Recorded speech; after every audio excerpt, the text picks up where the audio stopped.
So I'll just start off with a quote from Chief Seattle that says, "The earth does not belong to man, man belongs to the earth. This we know, all things are connected like blood, which unites one family. Whatever befalls the earth befalls the sons of the earth. Man did not weave the web of life. He is merely a strand in it. Whatever he does to the web, he does to himself." Find out that what indigenous people have known for thousands of years has slowly been adopted by and integrated into academic understanding of the interdependence and unity of human and planetary well-being and health, leading to the term planetary health. Simply define for you what planetary health is. According to the Rockefeller Foundation Lancet Commission on Planetary Health 2015, they defined it as the health of human civilization and the state of the natural system on which it depends on. Broadly speaking, planetary health is about the health of humans and the natural systems of the planet on which human health depends. So planetary health really builds on other similar concepts that includes eco-health, one health, and also conservation medicine. So you find out that we want to integrate all this together, and it has the goal to achieve health for all populations while living in balance with our environment based on movement building and also system thinking and transdisciplinary collaboration lenses. So why planetary health? You find out that the concept also builds on public health and also international and global health. So, and it goes beyond, and this is not by only considering social, economic, and political determinants, but also across borders of determinants, including that needs global cooperation, but also it doesn't explicitly concur with the natural systems of the planet. So planetary health is a really broad concept that we really need to dive into. So why is planetary health a new scientific field? So from this schematic diagram, which was developed by Dr. Sam Meyers, the director of Planetary Health Alliance, who has also been participating in most of our lecture series for the Hub. This diagram shows that the impacts of anthropogenic change on human health, it's driven by rapid population growth, and even steep growth in per capita consumption and technologies with large environmental impacts. So you find out that the scale of human activities and also the new outstrips our planet's capacity to absorb our waste, also providing the resources we are using sustainably. So as a result of transforming and disrupting most of our planet's natural system, we find out that those disruptions interact with each other and in complex ways and alter fundamental conditions for human health and well-being. And ultimately, find out that it really affects the health. And you can see that there is a lot of health effects such as malnutrition, infectious diseases, and communicable diseases, and also displacement and conflict. And we find out that also mental health is really a big issue at the moment, even with the ongoing war at Ukraine. So you find out that we really need to tackle all these issues together. So why now? You find out that whether we are looking at human appropriation of fresh water resources and the proliferation of motor vehicles, for example, and also consumptions of fertilizers, production of paper or plastic, or primary energy use, you find out that this graph shows that the scale of human consumption all reveals similar, nearly exponential patterns over the past several decades. So you find out that, not surprisingly related, that this graph also illustrates that human impacts on natural systems, such as including the loss of biodiversity, exploitation of fisheries, and also concentrations of carbon dioxide, and also in the atmosphere, and also acidification of oceans, and also loss of tropical forests. There is a similar steep acceleration since the 1950s and 1960s. So you find out that this exploitation of land has led to species loss, and that's what we call sixth mass extinction. So you find out that putting more stress on animals through deforestation and also other activities like result to decline of amphibian population as well.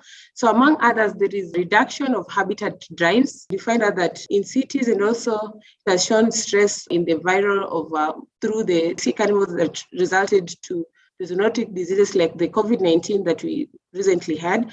And even today already, 3 out of every 4 new or emerging infectious diseases in people, you find out that they come from animals. So we see that during this, we find out that young generations are also on the street.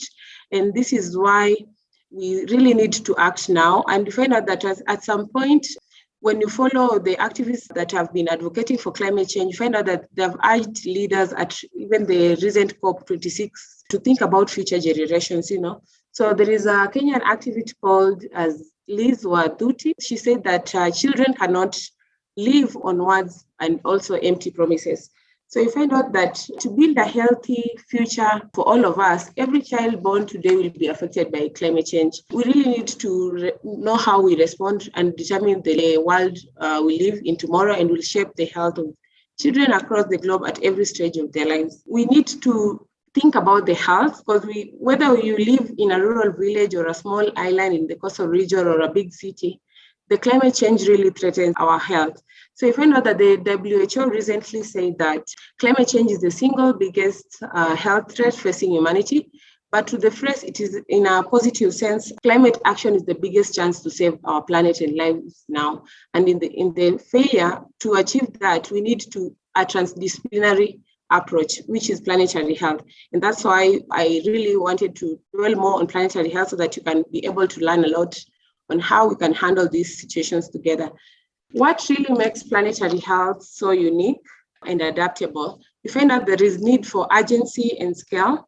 So you find out that the planetary health concept requires us to act accordingly. So you find out that the planetary health concept is driven by the scale of environmental change and effects on human health and urgency, in which we have to respond no matter the complexity and specific challenges that we might face. Also have scientific field and social movement, whereby we've seen there is a number of initiatives across the globe advocating for planetary health. And also institutions are really focusing mostly on planetary health research work. And also we are trying also to incorporate planetary health education into our curriculum. It might be a slow paced movement, but I'm sure when we advocate for it, we'll be able to attain that, so that we can have planetary health as part of our curriculum. And also transdisciplinary and abstract. We find out that planetary health really allows everyone to be on board.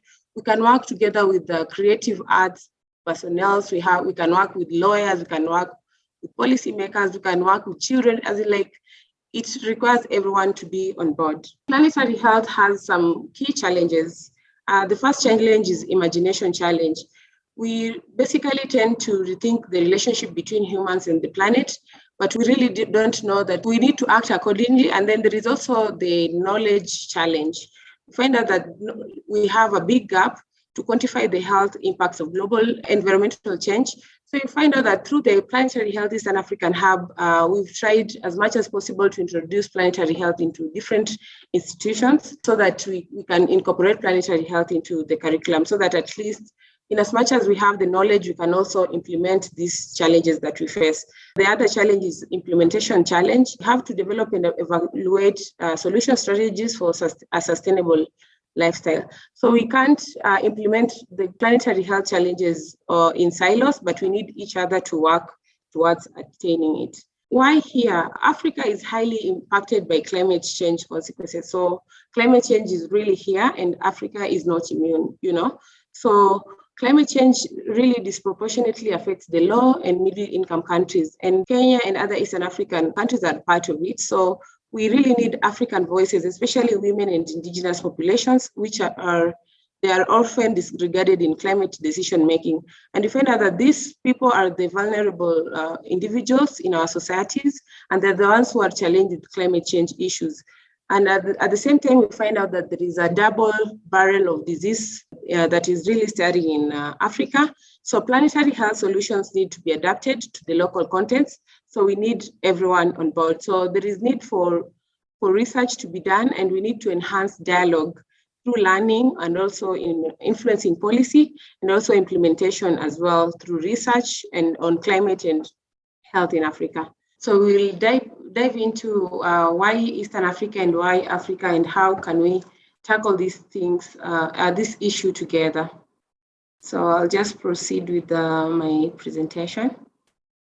Sub-Saharan Africa has a population of 1 billion. That's according to data in 2018.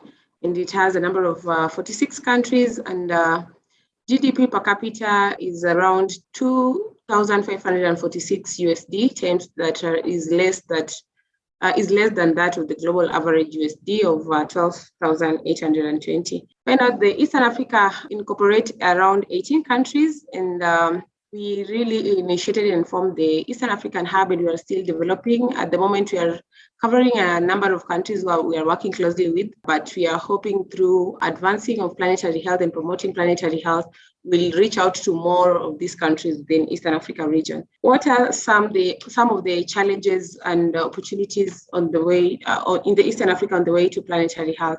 I can just basically start off with the main SDG that relates to this call today on Climate Week. So basically, we will focus on SDG number 3, that is good health and well-being. This SDG covers a wide range of topics, including reducing maternal and infant mortality rate, ending also major epidemics, and also creating universal access to health and also productive healthcare, and addressing also communicable and non-communicable diseases. So we have opportunities of doing research and capacity building in order to handle this SDG. But another SDG that is really crucial is SDG number 13, that is climate action. Since climate change has serious implications for the poor, who usually face the worst effects and have the newest means of protection and also recover. So we have opportunities of tackling climate change and help communities build climate resilience and also develop climate adaptation plans. So we have to come together to tackle these issues, all of us. So some of the challenges that we face in the Eastern Africa region is youth and unemployment.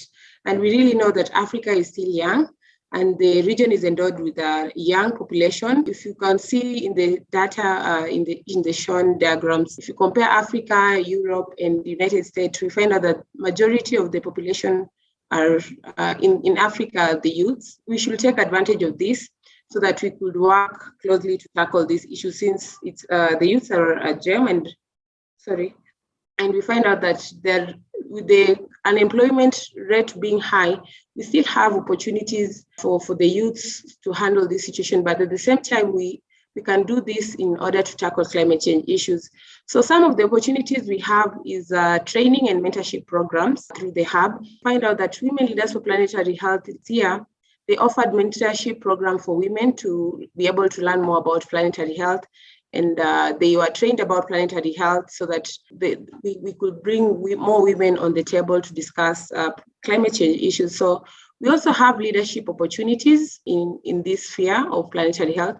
We have the Planetary Health Campus Ambassadorship Program that the Planetary Health Alliance has been working on a number of years ago. So we have been increasing leadership opportunities in the planetary health sphere so that we can tackle these issues together.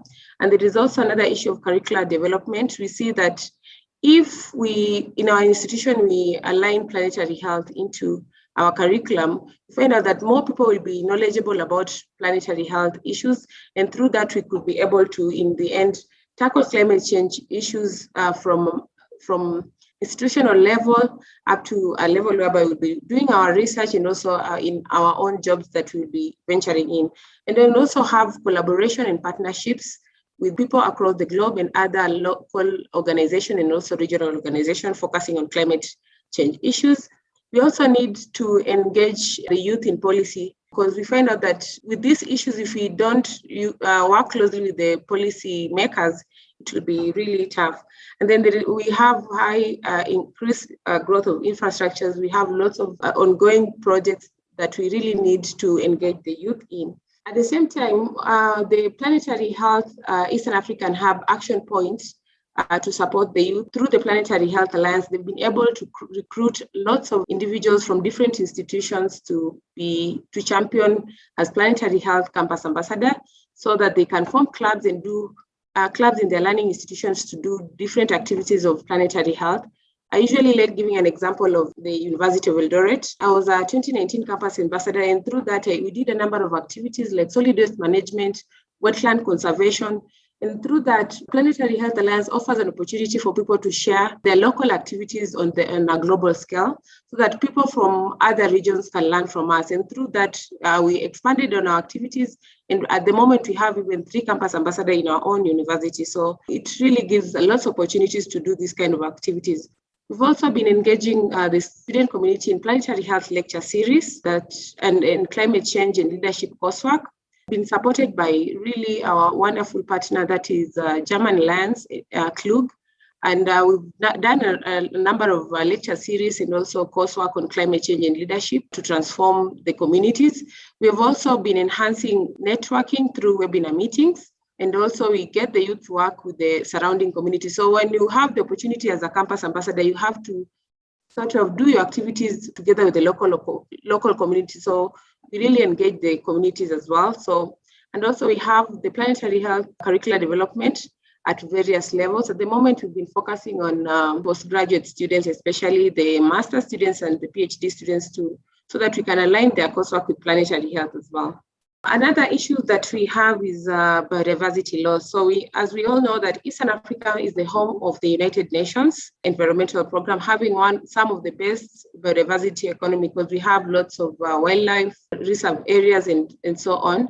So we have the wildlife and others, we see that they benefit individuals, communities and societies, nations and humanities. So since we see that it confers good quality of life that include supply of food, land management, pharmaceuticals, that is medicinal. We can get medicines through when we protect our biodiversity. There is water conservation, industrial raw materials that we can get that we usually make furnitures and so on as well.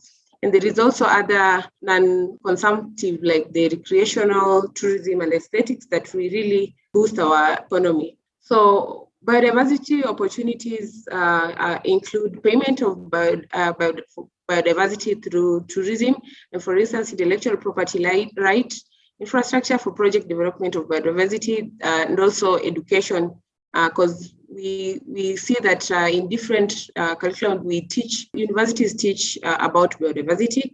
And so for Planetary Health Eastern Africa Action Point, we've been involving the local community in biodiversity conservation by student clubs and also just learning from the indigenous community. Like last year, we visited some indigenous community here in Kenya, that is the Maasai community and also the Bogorian community, so that we can learn from them on how they're coping up with the climate change issues and basically synergizing One Health and Planetary Health concepts in these activities as well. So there is another issue on health. See that there is waterborne diseases and also, for example, lifestyle diseases resulting from the recent COVID-19 pandemic. So some of the opportunity for waterborne disease is point of presence of water treatment, water conservation and waste management. So if we really focus on, let's say, projects concerning this, so through the hub action point for this kind of health issue, we've been focusing on planetary health education, research activities, and also promotion of appropriate technologies and also advocacy. Been really advocating for this. And then another issue is on health is on nutrition. You find out that during the COVID-19 pandemic, nutrition was also a big issue, as in nutrition or overnutrition was a big issue.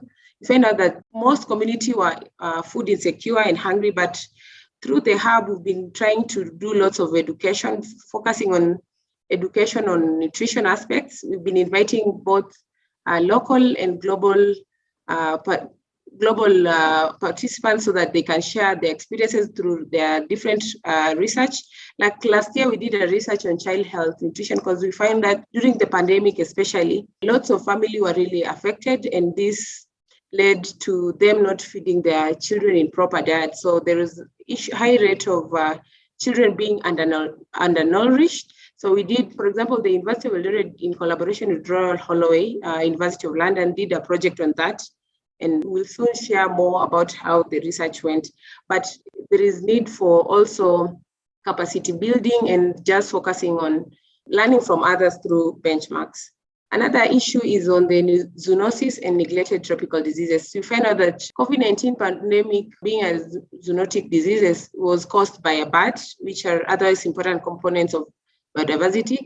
But through the way the human beings interacted with this, but it resulted to COVID-19. So some of the opportunities we saw was through the One Health concept, synergizing planetary health and One Health concept, we saw the need to control human-wildlife contacts, and also immunization, and also further research were really needed. So the Planetary Health is an African action point in terms of activities.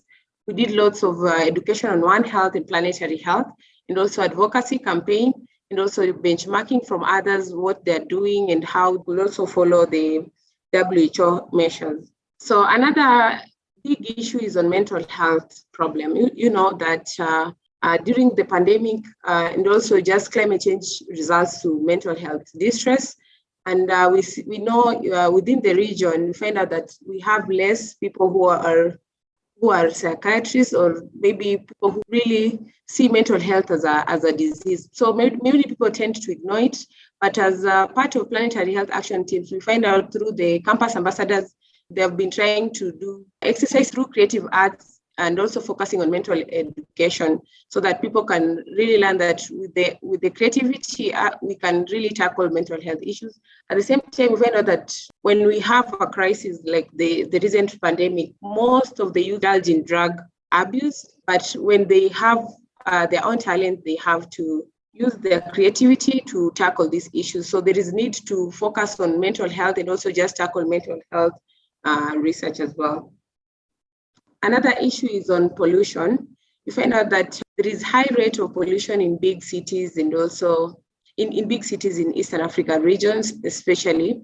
So you find out that we really need proper planning and energy source changes. So as the Hub's action point, we have been focusing on education. Some students have been trying to focus on waste management activities, and also just there is a high need for research to be done as well, and also engaging the local community and policymakers in tackling these issues, and also just learning from people who are living in good conditions, like the people who are really managing their waste well.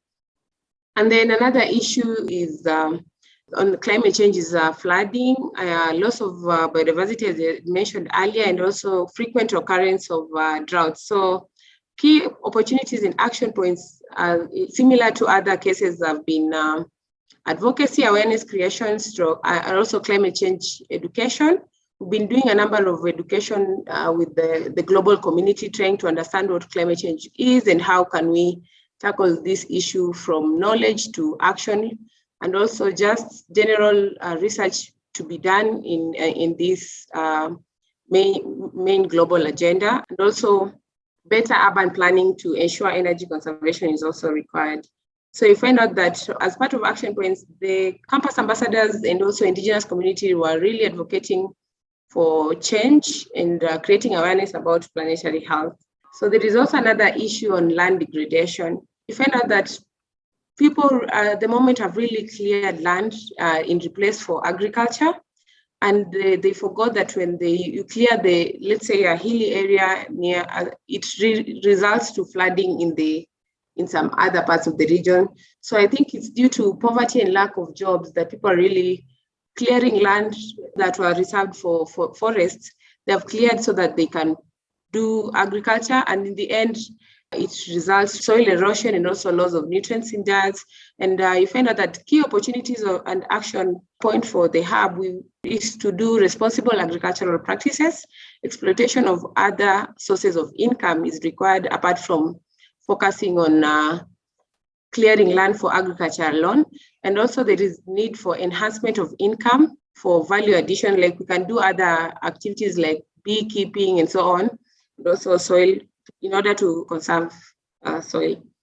So another issue is water resource protection. The Eastern African harbors a big lake, that is Lake Victoria, and we've seen there is a number of environmental health issues going on. We find out that many people have really polluted this water resource ecosystem, and we find out that has resulted to loss of biodiversity and also eutrophication. And some of the key opportunities in action, we've seen that there is need for catchment management, responsible aquaculture practices, and also research in the lake basin to really focus on what kind of problems it has is also required, and also policy in fisheries is mandatory. Another big issue is on policy. We see that there is lots of gaps and weaknesses in formulation and implementation aspect of policy. So you find out that the hub's action point will be actively participate in formulation and also involve the local and national and regional in planetary health and climate change issues, and also apply networks to benchmark what others are doing in order to, since we don't have to leave anyone behind. So we really need to continuously critique policies that are not well formulated, and also generally involve policymakers in planetary health activities. So since planetary health is transdisciplinary and requires everyone to be on board, so we don't need to work in silos, but work as well with the policymakers. So you find out that cross-sectoral whole of government planning is needed to prioritize actions that benefits multiple of SDGs. A study of interaction between the 17 SDGs found that there are 316 targets level interaction overall, of which 238 are positive or reinforcing interactions, and also 66 are negative or hindering, and 12 are neutral. This is according to Jessica of UN Sustainable Development Solution Network. So in conclusion, we really see that there is urgency in tackling climate change and planetary health issues, and there is room for continuous learning among the students, healthcare professionals, and the local communities. And we find out that the healthcare sector has a duty to take on adaptation activities in order to work to identify, prevent, and prepare for the threats, creating resilient health system and early detections surveillance structures. We also see that there is need to leverage the global networks and also just act locally in order to tackle these issues. And also there is need for developing tools such as educational curricula in order to facilitate sustainable development goals and planetary health actions. And then there is emphasis on enhancement of research on climate and health in Africa. And we also have opportunities to participate in ensuring change through empowering the youth, women, and children. They are the people who are really affected by the climate change issues. And also we need to influence their perceptions of risk, benefits, and costs of various policy interventions and shape how people act on individual levels. So we also need to communicate and increase awareness and spur action to climate change and environmental health issues. Thank you so much for listening. You can reach out to me directly via the emails shared, and you can also get involved to participate in the Planetary Health Eastern African Hub activities. And in case you have your shared activities, or maybe want to also network and also just to collaborate with us, you can feel free to reach out to us via contact email, and also you can follow us via Twitter. Thank you so much for listening, and I'm looking forward to your questions and, let's say, interacting further. Thank you. Oh, thank you so much for that, Melvin. That was a very informative presentation, and I particularly love that you touched on these, I guess, sub-communities of populations of people who are affected by the climate crisis. So we have a few questions here. The first question is from Nyangeri, and Nyangeri is asking if there is buy-in and or support from the Kenyan government on matters of planetary health. Okay, thank you so much for that question. Actually, at the moment, there have been no support from the government. But what I can say is through our activities, let's say institutional activities, and maybe also through research, we've been involving policymakers who are working under the government, who have been really supporting our activities and ideas. And during these upcoming elections in Kenya, we were just thinking of doing a workshop whereby we engage the policymakers to discuss this planetary health and bring it to the table, because we just don't need to hear about that. We just need change for, let's say, improvement of roads alone, for example, but we really need planetary health to be on top of the topic of discussion, and also climate change issues.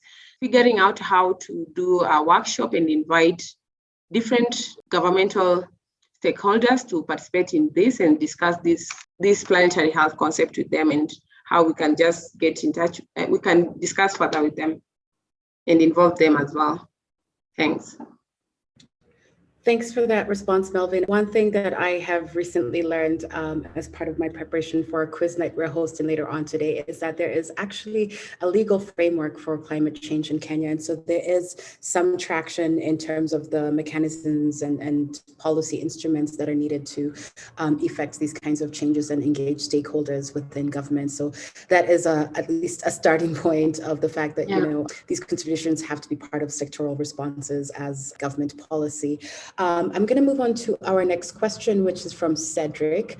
And Cedric is asking that, planetary health is linked with the ecosystem, and many people who live in the forest ecosystem, for example, have a tendency to exploit everything that can be eaten. I want to push against the word exploit, but tend to, rely on the forest for their resources. And he is asking, how can we get to change people's behavior so that the planet is healthy?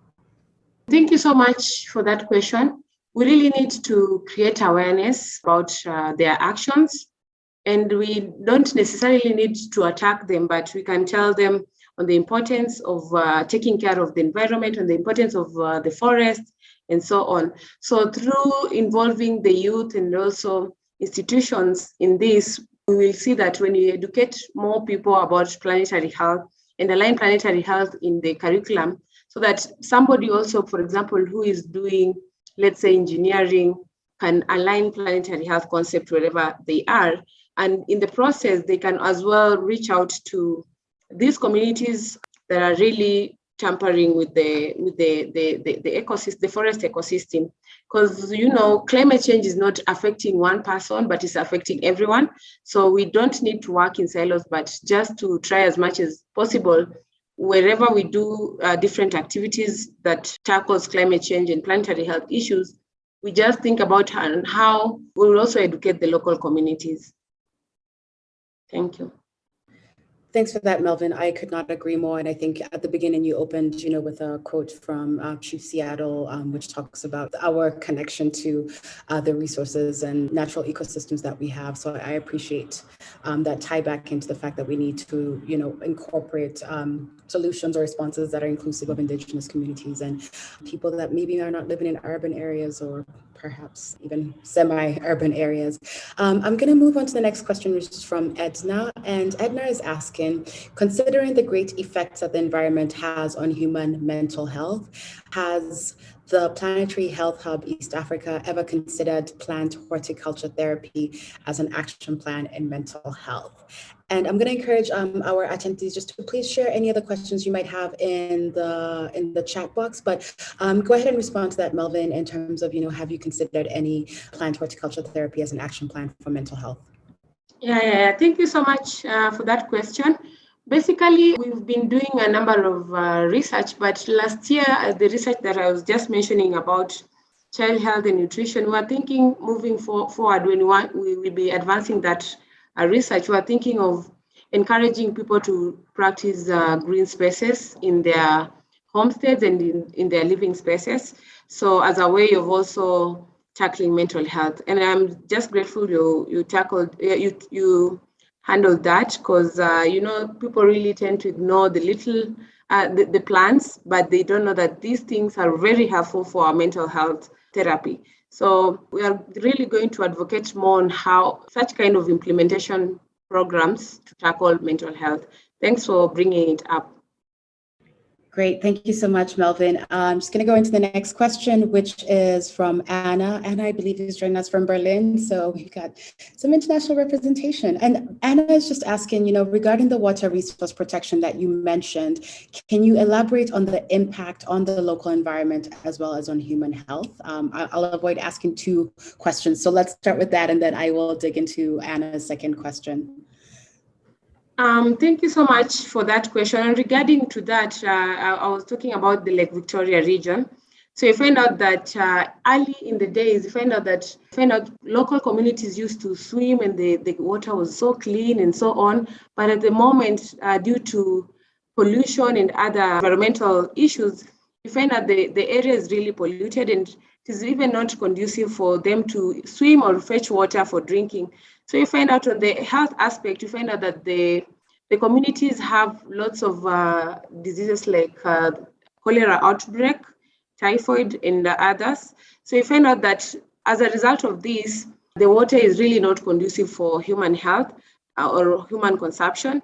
So you find out that the local community, they have really not dwelt much on that. So that's why I was just mentioning through the hub, we've been, through different institutions, they've been handling different research that can support that issue, as in can tackle that issue. And also besides that, my own MSc research, I was just trying to look into how the fish that people really enjoy, the people from that community, from that region really feed on, they don't know that due to the high rate of pollution, the fish could not be nutritious or could not be of good consumption. So I was just trying to look into the essential elements and toxic elements, comparing it whether mercury is high or selenium and so on. And we found out that due to high rate of pollution and other activities that human beings are really doing in that ecosystem, the fish are not suited for consumption. So in other words, there is really high requirement for research to be done, and also educating the local community about the importance of the water resources that they have and how they can tackle the issues that they are facing and how they can stop really polluting the environment. Thank you.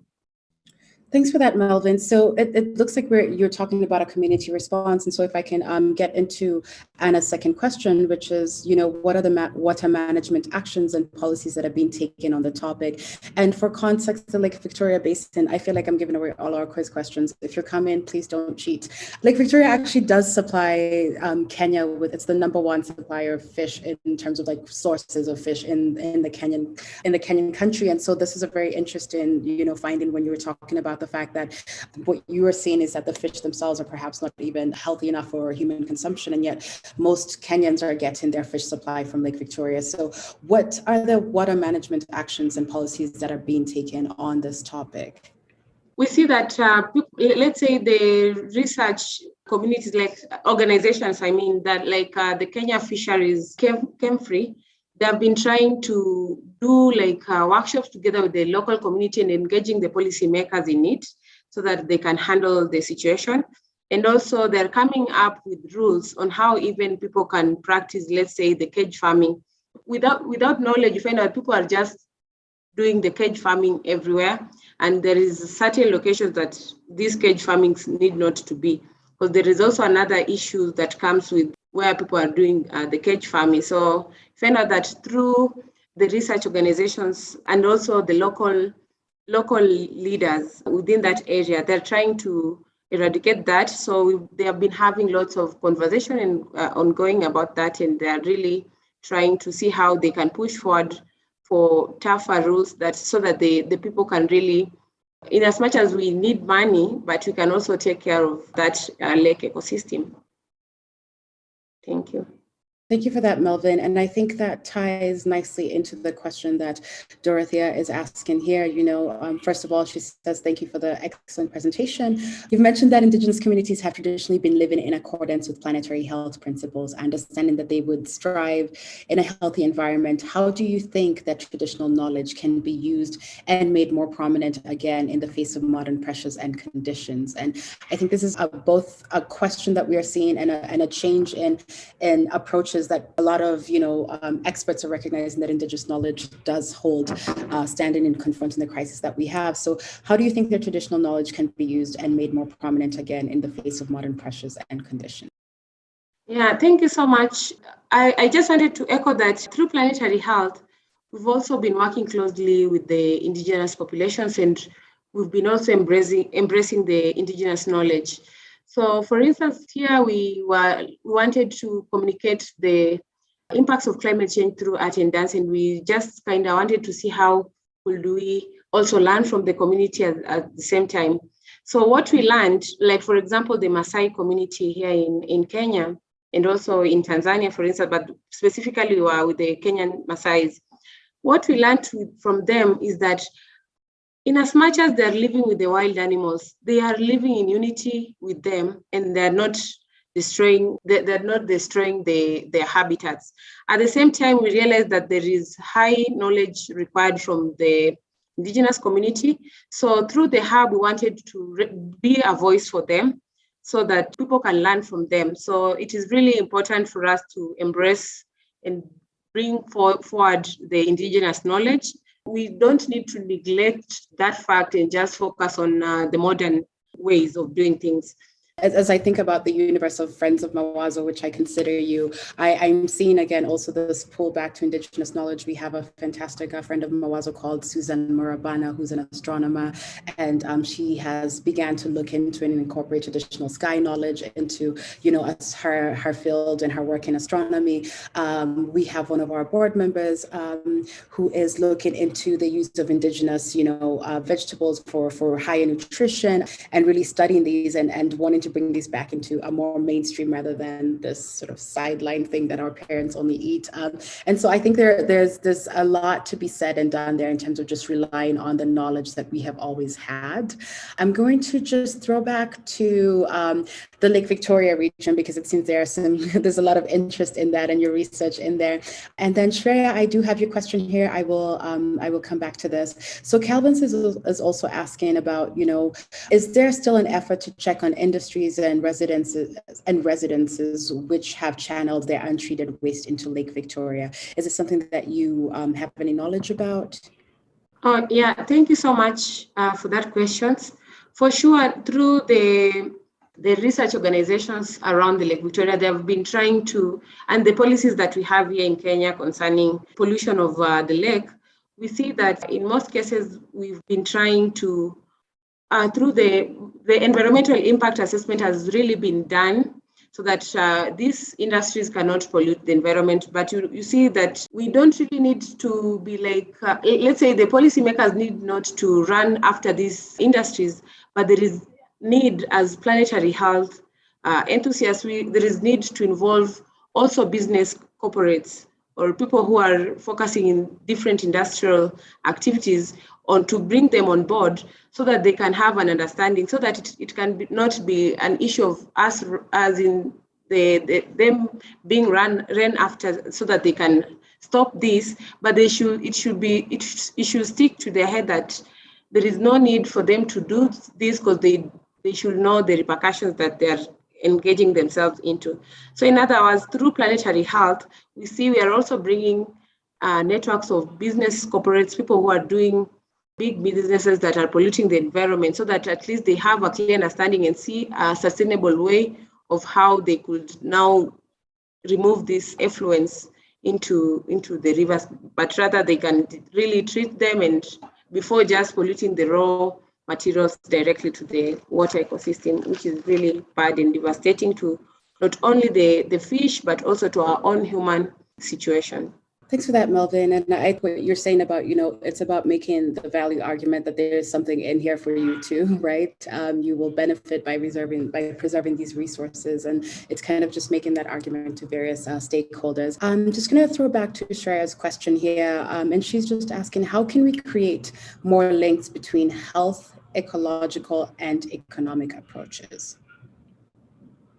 Please repeat the question.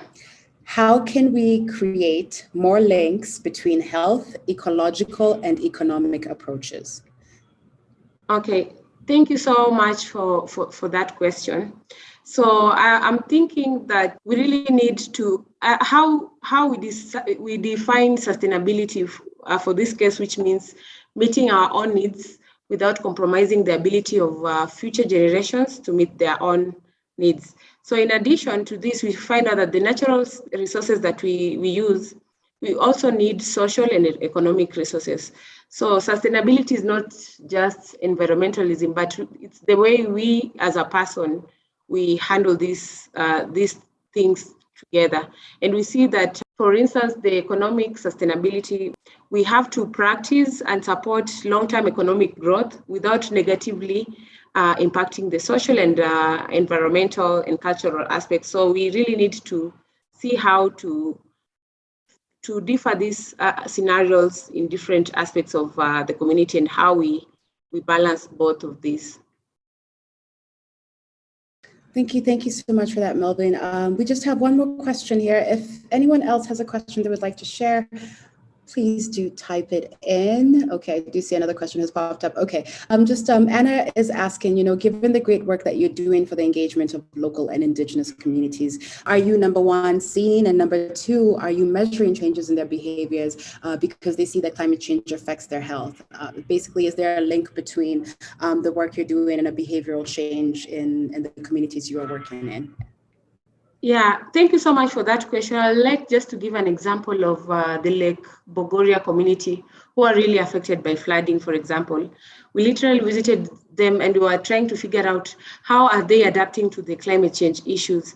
And there is a number of scenarios that they're really trying, they have really seen that there is climate change. And also there is a way that they're handling the situation. For example, you see that as a result of flooding, we get malaria diseases.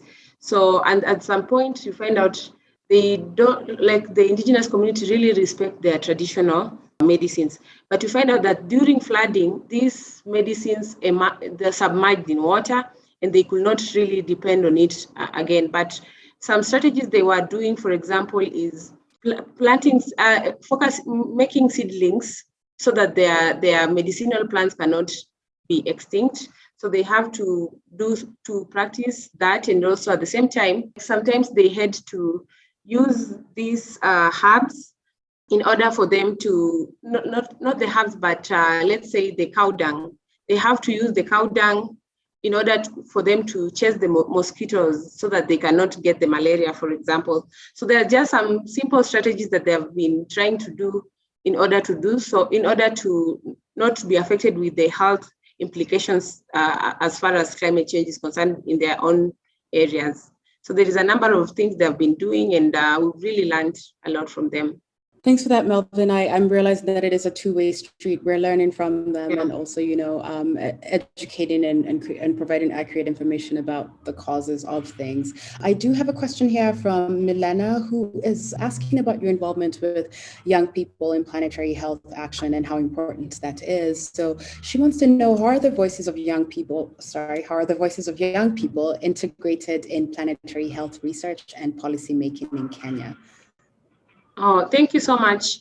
Basically, through the Planetary Health Campus Ambassadorship Program, they have been offered, as in this program offers opportunity for the young individuals across the globe and also in Africa to do activities that pertains to planetary health and also engage in research that relates with planetary health.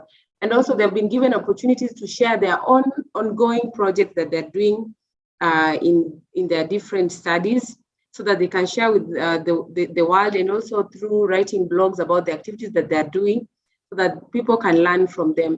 So like in Kenya here, like last year, we have University of Egerton, Nairobi University, and also University of Eldoret, and also Kisii University, for example, and also University of Zambia.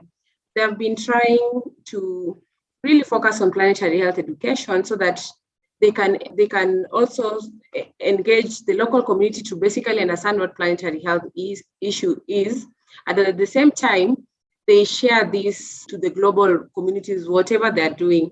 And in the process, there were scenarios whereby they were just thinking on how, apart from them working with the local communities, they've been trying to work also in parallel with the policymakers, though there are a number of challenges they are faced while working with the policymakers, because since it's a voluntary activity, some policymakers demand payment from them, and this is something that they're just doing in-kindly so that they can save the planet.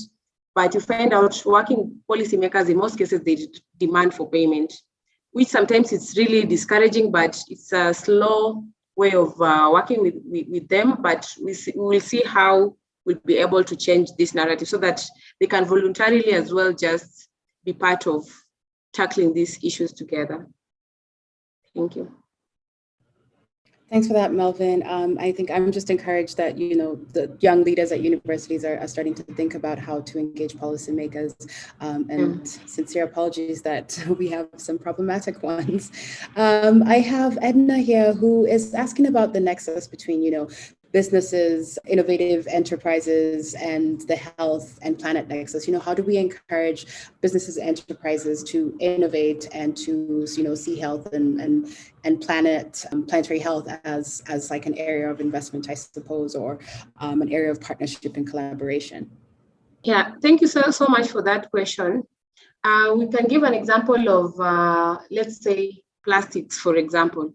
We find out that if we work closely with them and tell them to strategize a sustainable way of using, let's say, plastic in their own businesses, by maybe when they can, in a way that their end product, like we have lots of bottles that are thrown elsewhere. Maybe when we discuss with them, for example, and tell them that in as much as you guys are offering bottles, water bottles, the plastic ones, they can also take the initiative of collecting them and making other, and maybe partnering with other business people who are recycling these items. This is whereby I think there is a speaker who will be speaking about circular economy, who will really dwell much into this. And I'm hoping that through her, be able to learn a lot about how they do this and how we can encourage business enterprises to do innovative ways in the health and the planet nexus. Thanks. Thank you for that, Melvin. Our presenter for that webinar is actually the one who's asking the question, Edna. So Edna, we're hoping that you will have some answers for us come Friday afternoon. Yeah. I think that's a great question. And She Melvin, thank you for... Yes. If anyone has any other questions, please do type them in the chat. In the meantime, I think, Melvin, you've just raised so many important. Edna says she will expound on it. So Friday, let's tune in for a response to that question. And so, Melvin, I think you've just offered such new, I think, parallels of thinking about the crisis that we have at hand, and thinking about who should be at the table, who should be having these conversations, and who's actually actioning this as it stands right now. And so, for me particularly, to see the work around indigenous communities that you are doing is very, I guess, encouraging is the word that I would say. And if I do not have any other questions right now, I will go ahead and just thank Melvin for her time and her expertise. And please follow the fantastic, phenomenal work that the Planetary Health Hub East Africa is doing. If you would like them to come give a talk where you work, where you live, among your family members at a family meeting, please, they're open to this and to welcoming you into their spaces that they are working in. As for Mawazo, this is our first event of the Climate Week series that we are having. We're going to have an event later on this evening. We encourage you to attend in person, virtually, and I have posted a link in the chat. I hope this is not going to be the last time that we see some of you, because I see lots of new names in the chat, which is always exciting. So I hope this is not our last engagement. And again, Melvin, thank you so much. I guess I do have one closing question for you. And this is something that we do on our Nairobi Ideas podcast. We have these guests, we get them to talk about all their great stuff. And then we say to them, okay, so what is your big idea? What's your big idea for transformative change, in the area of planetary health? What's that one thing you really want to see happen, or that you think is a solution to, some of the things that we've discussed on this call? Thank you so much for that wonderful question.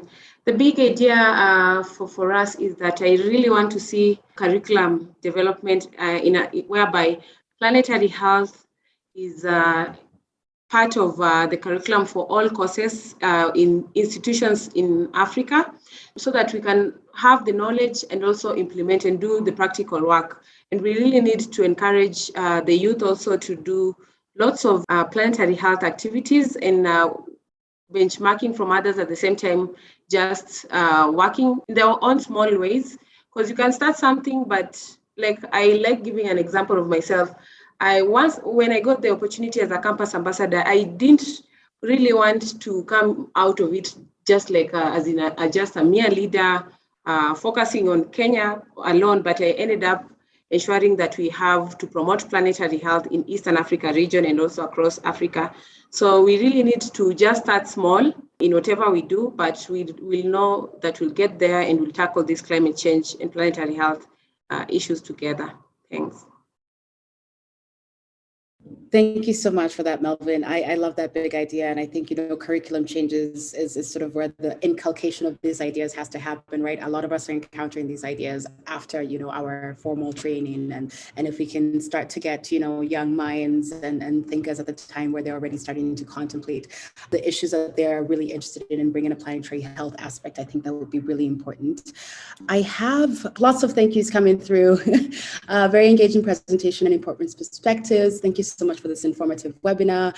And yeah, we look forward to engaging more with your work, Melvin, and the work of the Planetary Health East Africa Hub. To the rest of our attendees, I look forward to seeing you at some of our Climate Week activities and some of our other Mawazo Institute activities. And thank you to everyone who was here today.